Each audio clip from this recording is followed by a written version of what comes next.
Hi everyone, welcome back to my channel. आज हम लोग बात करेंगे सुशील कुमार की लाइफ और फिलहाल की उनकी कंट्रोवर्सी या जो हम ट्रेजेडी कह सकते हैं उस पर।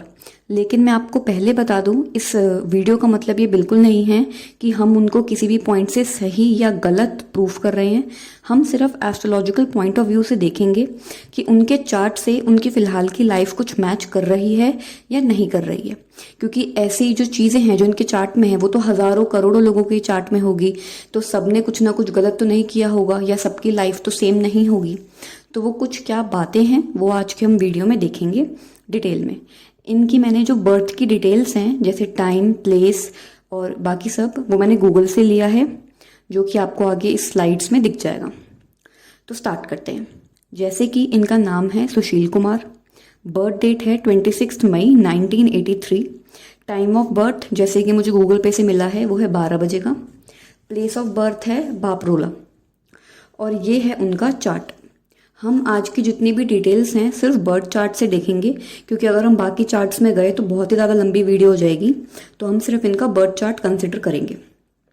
जो सबसे पहली चीज़ है इनके लग्न में, वो आप देख सकते हैं, इनके लग्न का रूलर है 5th नंबर, मतलब लियो, और लियो का स्वामी या लॉर्ड हम कहते हैं सन को।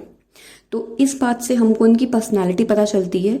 जैसे कि हमने वैसे भी देखा है इनकी पर्सनालिटी काफ़ी डोमिनेंट है, काफ़ी मतलब अट्रैक्ट कर सकते हैं लोगों को अपनी पर्सनालिटी से, और इनका स्वभाव भी काफ़ी डोमिनेंट नज़र आता है पर्सनालिटी वाइज। सिर्फ लग्न हमें पर्सनालिटी वाइज बताता है। अब लियो असेंडेंट वाले लोगों की आदत होती है ये अपनी आंखों से कम्युनिकेट करने की कोशिश करते हैं। तो अगर आपने इनकी कुछ फाइट्स देखी होंगी तो आपको पता होगा इनका सबसे बड़ा प्लस पॉइंट है कि अपने ओपोनेंट को अपनी आंखों से डोमिनेट करने की कोशिश करते हैं। जैसे आंखों आंखों में बताना कि हाँ मैं तुमसे ज़्यादा स्ट्रांग हूँ। ये इनका एक काफ़ी अच्छा प्लस पॉइंट है, इनके लिए काफ़ी पॉजिटिव बात है। एज अ रेसलर आपके अंदर ये क्वालिटी होनी चाहिए। अब सेकेंड टॉपिक पे बात करते हैं। अब जो सबसे इम्पॉर्टेंट पॉइंट है इनके चार्ट में जो हमें फिलहाल देख के पता चल रहा है वो है इनके सन और मार्स कंजंक्ट हैं, साथ बैठे हैं, वो भी टॉरस में, जो कि सन का एनिमी है। क्यों? क्योंकि टॉरस है वीनस का रिप्रेजेंटेटिव, जो वीनस है उसको टॉरस रिप्रेजेंट करता है। और वो भी ये सारा कंजंक्शन हो रहा है 10th हाउस में, जिसमें सन अपने एनिमी के घर में बैठा हुआ है, मतलब टॉरस के घर में बैठा हुआ है। अब यहाँ सन पहले ही अनकंफर्टेबल हो गया, क्योंकि एक तो वो अपने एनिमी के घर पे है, दूसरी बात वो मार्स के साथ कंजंक्ट है। ये एक बहुत ही पावरफुल कंजंक्शन है। क्यों? क्योंकि हमारे सारे प्लैनेट्स में से जो फर्स्ट और सेकंड नंबर के सबसे हॉट प्लैनेट्स हैं, सबसे गर्म मिजाज के जो प्लैनेट्स हैं, वो हैं सन और मार्स, और वो दोनों ही यहाँ पे इकट्ठे बैठे हैं। राजा और सेनापति दोनों एक साथ बैठे हैं। अब यहाँ पे वो इस इंसान को अपने गोल अचीव करवाने के लिए कुछ भी करवा सकते हैं। ऐसे इंसान की रिस्क लेने की कैपेसिटी बहुत ज़्यादा होती है।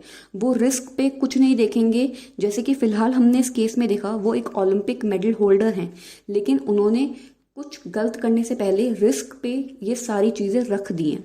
रिस्क लेने से पहले उन्होंने कुछ सोचा नहीं। तो ऐसे लोग रिस्क टेकर होते हैं। बिजनेसमैन बहुत अच्छे हो सकते हैं, क्योंकि रिस्क लेने की कैपेसिटी जिसमें जितनी ज़्यादा होती है वो उतना ज़्यादा अच्छा बिजनेसमैन बनता है। तो ये बात है इनके सन और मार्स की वजह से। बहुत कॉम्पिटिटिव नेचर होता है ऐसे लोगों का। प्लानिंग प्लॉटिंग करके अपने गोल अचीव करते ही करते हैं। मैंने जितने लोगों के हॉरोस्कोप में सन और मार्स साथ में देखे हैं, चाहे वो कोई भी प्लैनेट हो, कोई भी हाउस हो, ऐसे लोग एक ना एक बार अपना गोल अचीव ज़रूर करते हैं, क्योंकि ऐसे लोगों में जिद होती है कि हमको अचीव करना है अपना गोल। अब यहाँ क्योंकि सन टॉरस में है, इसका एक पॉइंट ऑफ व्यू ये भी है, ऐसे लोगों को इकट्ठा करने की आदत होती है। अगर मैं एक लाइन में बोलूँ तो इन लोगों को सब्र नहीं आता। जैसे कि चाहे वो प्रॉपर्टी हो सकता है, पैसा हो सकता है, फेम हो सकता है, एक बार इनको आदत पड़ जाती है उसके बाद ये किसी भी चीज़ को इकट्ठा करते हैं। टॉरस का मतलब ये होता है जो चीज़ आपको पसंद है, जो भी आपके लिए प्लेजरेबल है, उसको आप इकट्ठा करते हैं, होर्डिंग करते हैं उस चीज़ की। तो वो चीज़ हो सकती है। आपने कई लोग देखे होंगे जिनके पास प्रॉपर्टियाँ ही प्रॉपर्टियाँ होती हैं, मतलब कूड़े के भाव उनके पास प्रॉपर्टी होती है।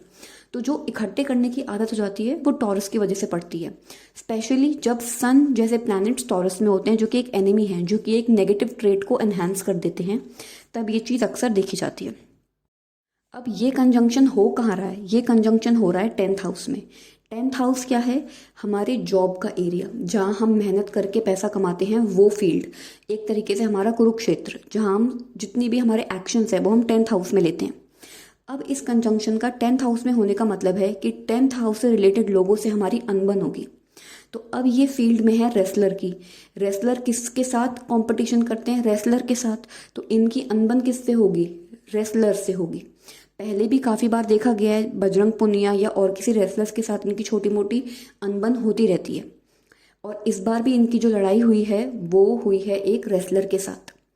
तो ये वही चीज़ है जो 10th हाउस से रिलेटेड जो भी बंदा होगा उनसे इनकी अनबन रहेगी। जहाँ पे ये काम करते हैं, जो इनकी काम करने की फील्ड है, उन लोगों से इनकी नहीं बनेगी। अब इनके चार्ट में एक मेन बात हमें और दिख रही है, इनका सैटर्न उच्च का है, एक्सॉल्टेड है, लिब्रा में बैठा हुआ है। इसका क्या मतलब है? ऐसे लोगों को लोगों के साथ डील करना बहुत पसंद है। इनको लोगों से बात करके उनके बारे में जानना पसंद है, आजकल क्या चल रहा है और पैसे कमाने के और कितने ज़रिए हैं, ये सारी चीज़ें इनको, मतलब लोगों से कम्युनिकेशन काफ़ी पसंद है। ठीक है। इन लोगों को अक्सर गुरु बहुत अच्छे मिलते हैं। इनके गुरु इनको इनके गोल तक पहुंचाने के लिए कुछ भी कर सकते हैं। इनके गुरु भी इन्हीं के टाइप डोमिनेंट होते हैं और इनके लिए काफ़ी मेहनत करते हैं। स्पेशली उन लोगों के लिए मैं कह रही हूँ जिनका सैटर्न लिब्रा में होता है। बहुत बैलेंस्ड, और जब तक अपना गोल अचीव नहीं करते बहुत डिसिप्लिन में रहते हैं। अपने गुरु की आज्ञा के पालन के बिना ये कुछ नहीं करते हैं। तो ये सारी चीज़ें तब होती हैं जब सैटर्न हमारा एग्जॉल्टेड होता है। थर्ड पॉइंट पे बात करते हैं, ये बहुत ही इंपॉर्टेंट है। इसके अंदर मैं आपको एक बहुत ही मज़ेदार बात बताऊंगी। अब इनका जो मून है वो नीच का है, मतलब स्कॉर्पियो में है, और वो भी 4th हाउस में है। अब स्कॉर्पियो के साइन में जो भी प्लैनेट आता है उस प्लैनेट से रिलेटेड जितनी भी बातें हैं वो राज की बातें बन जाती हैं। यहाँ मून और जुपिटर कंजंक्ट हैं। मून का मतलब होता है माँ या माइंड। यहाँ इनके जितने भी राज हैं वो या तो इनके घर में होंगे या फिर इनके माइंड में होंगे। ऐसे लोग कभी नहीं बताते कि इनके दिमाग में क्या चल रहा है, ये लोग क्या प्लान कर रहे हैं। इनके दिमाग में इनके काफ़ी राज होते हैं जो कि बहुत ही डिटेल्ड होते हैं और जो ये किसी के साथ शेयर नहीं करते। ऐसे लोग फाइनेंस में बहुत कमाल के होते हैं। लेकिन इनका जो चाइल्डहुड होता है, जो अभी ये बचपन में, अर्ली बचपन की जो इनकी स्टेज होती है, वहाँ काफ़ी स्ट्रगल्स होते हैं। अब एक जो मज़ेदार बात मैंने आपको कही थी बताने की, वो ये है, जो सन होता है वो एस्पेक्ट करता है, मतलब दृष्टि डालता है अपने से 7th प्लेस पर। तो यहाँ वो दृष्टि डाल रहा है इनके 4th हाउस पर।